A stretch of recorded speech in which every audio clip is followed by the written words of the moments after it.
Boa noite, Casa Espírita Esperança de Bertioga.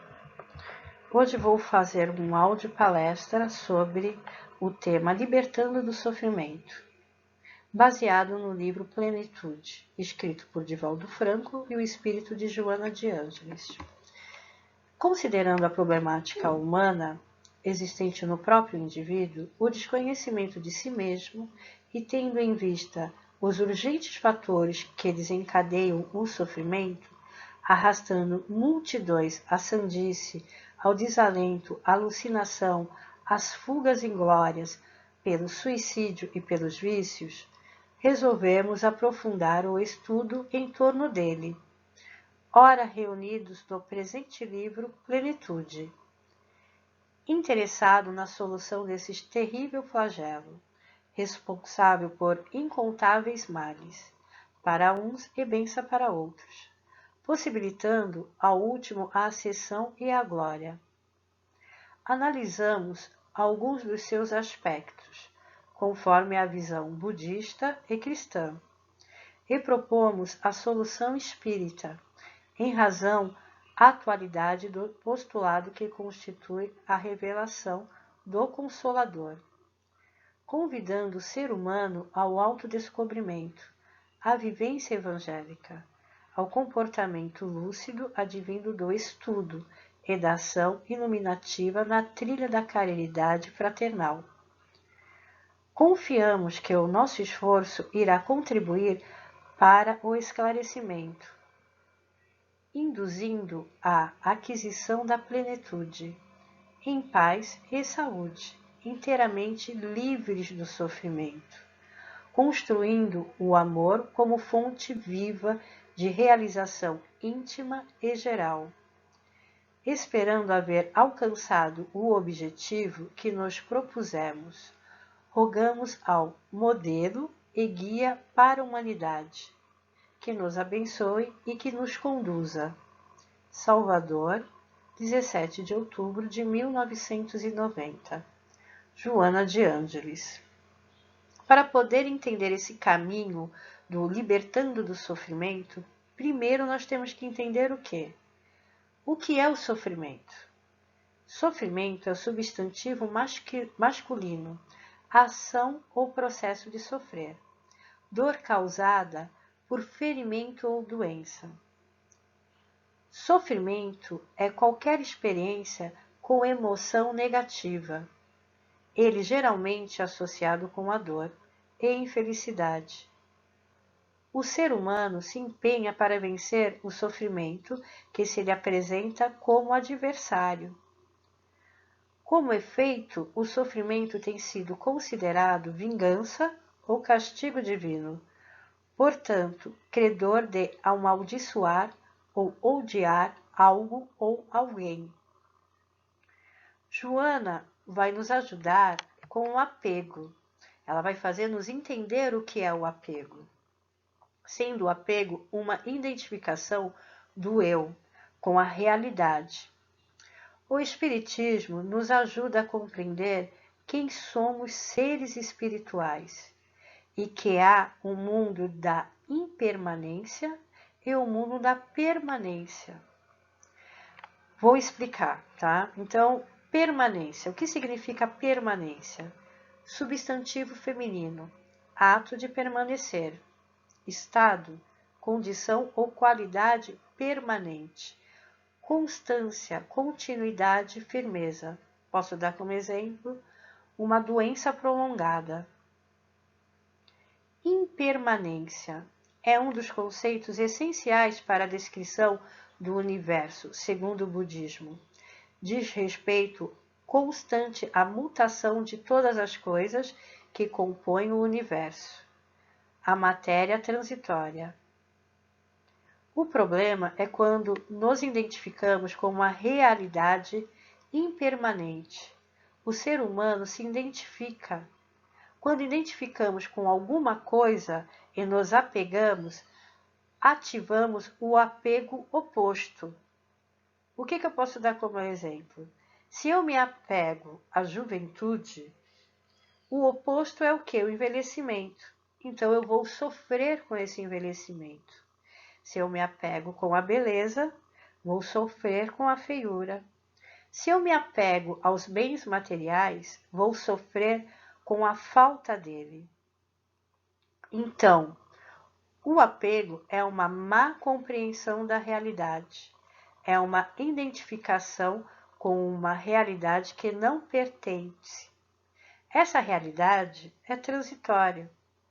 Seja ela transitória, podemos dar de exemplo a morte, a doença, a beleza, ela é transitória.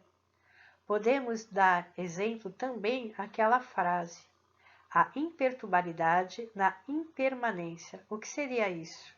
É o não se perturbar diante das coisas com o transitório das coisas impermanentes. A gente sabe que a nossa consciência é ilimitada e ela traz marcas que nos faz ficarmos presos. A essas marcas nós temos a nossa verdade particular, mas temos também a verdade maior, que é o eu maior. Quem já estudou ou fez apometria individual vai entender melhor, mas vou tentar exemplificar e facilitar. Vou dar um exemplo. Quando você consegue identificar as suas vidas passadas, identificar suas experiências, entender algumas relações, entender até sofrimentos que você está preso e não sabe por quê, você vai entender que tem que mudar. Então, se tem uma traição e você sente aquela mágoa da traição de outra vida, você sabe que vai ter que mudar esse pensamento. Se você, por muitas vidas, você foi violento, você tem que entender que nesta vida você tem que mudar. Se você é justiceiro, então isso daí seria o quê? Seria a reforma íntima. Não perturbar diante das coisas intransitórias. Então, quem vive muito apegado não confia em si mesmo e vai buscar sempre fora de si. E sai do seu apego, atropela suas emoções e prejudica suas realizações. E o pior, que o do outro também. Então, toda forma de apego traz dependência e aprisionamento. E a libertação se dá quando entender que não pode se apegar, e sim superar as ilusões da mente. Normalmente, nós sabemos o que nos faz mal e não conseguimos deixar de fazer.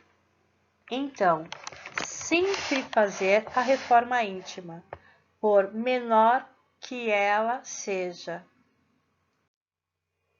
Mas nos questionar sempre para melhorar e nos sentir seguro.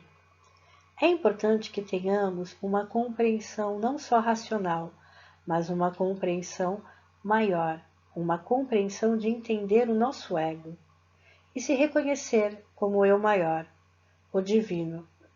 Reconhecer que essa personalidade atual, essa encarnação que eu estou vivendo, ela é ilusória, ela faz parte do meu eu divino.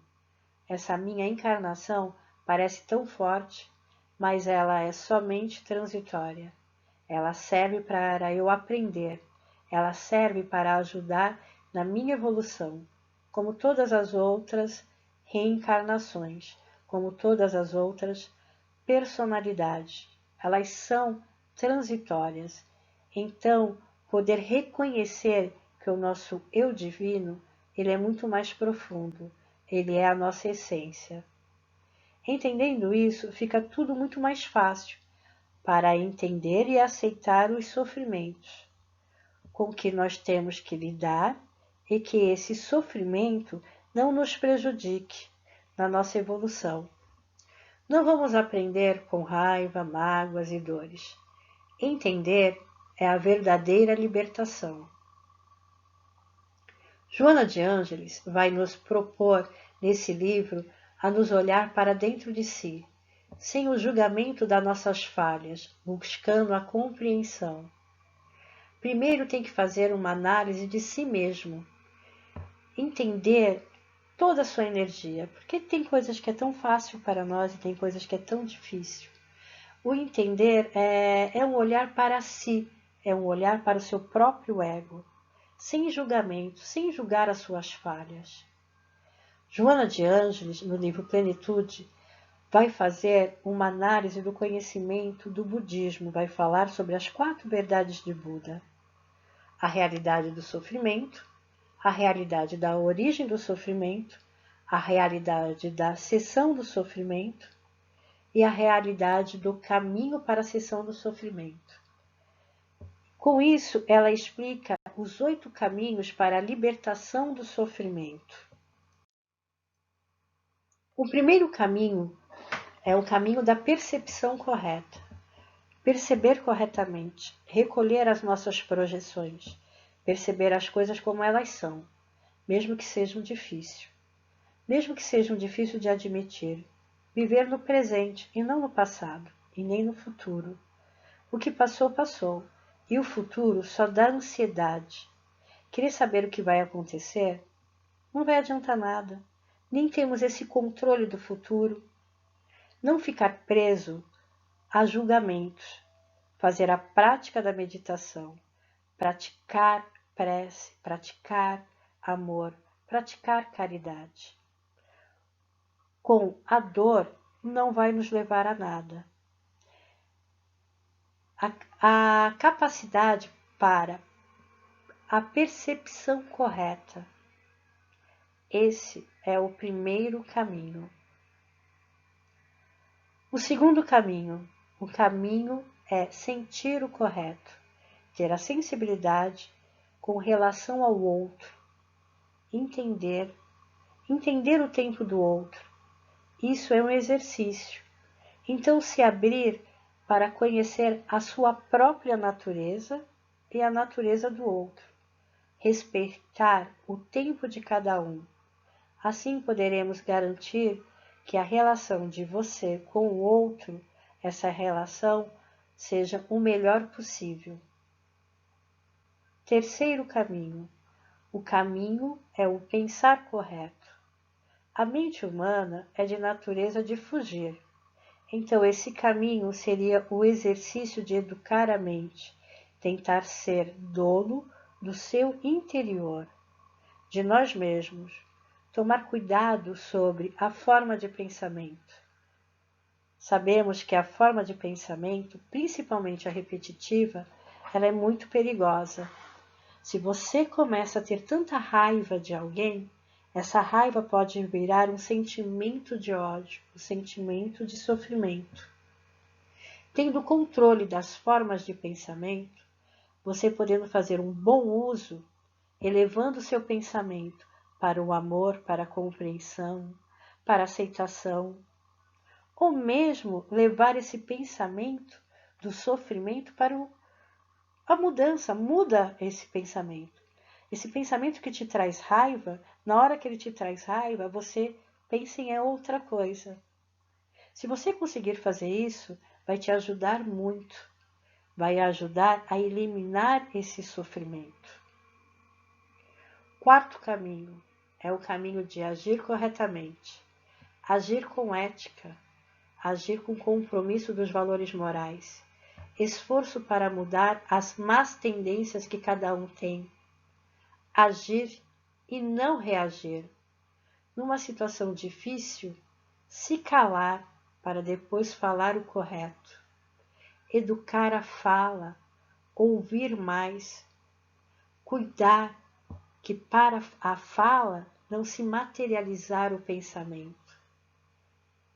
É aquele velho exercício. Escute, se não conseguir escutar, engula a água. Engula para depois falar, não falar na hora da raiva. O quinto caminho, o caminho de agir com a mudança de hábito. Para Joana de Ângeles, ela diz no livro que a mudança da moral começa pela mudança de hábito. Podemos dar exemplo, fumar, tá? Que aí é aquela mudança de hábito. Eu paro de fumar porque ele vai ser melhor para mim. Não parar de fumar porque me causou uma doença e aí essa doença me obriga a parar de fumar. Isso eu posso colocar como também o uso de drogas, o uso de fumo, o uso de bebidas. Não esperar que agrave o meu estado físico, que me leve para uma obrigação de parar. Reconhecer aquilo que nos favorece e aquilo que não nos favorece. Se a minha tendência é falar demais, então eu começar a falar de menos. Mas mudar para me favorecer, porque sabemos que a vida vai cobrar mais tarde. A vida ela cobra, ela vem pelo lei do retorno ou pelo próprio ajustamento dos campos energéticos. Nós viemos para cá para evoluir, é a lei divina. Então é aquele velho ditado: se não for por amor, vai ser pela dor. Sexto caminho, o caminho do esforço correto. Podemos dar exemplo à preguiça. Tem vezes que falta tanta energia para algumas coisas e para outras sobram energia. Então temos que refletir como devemos fazer para cumprir a nossa meta. Pense, se organize. Faça o melhor possível para você. Crie uma regra que te faça cumprir a sua proposta. Se você não dá conta de cuidar de 100 itens, então cuide de 50 itens. Faça na sua condição. Dessa forma, não causará o sofrimento da incapacidade. O sétimo caminho. O caminho fazer para o outro o que você não quer que façam para você.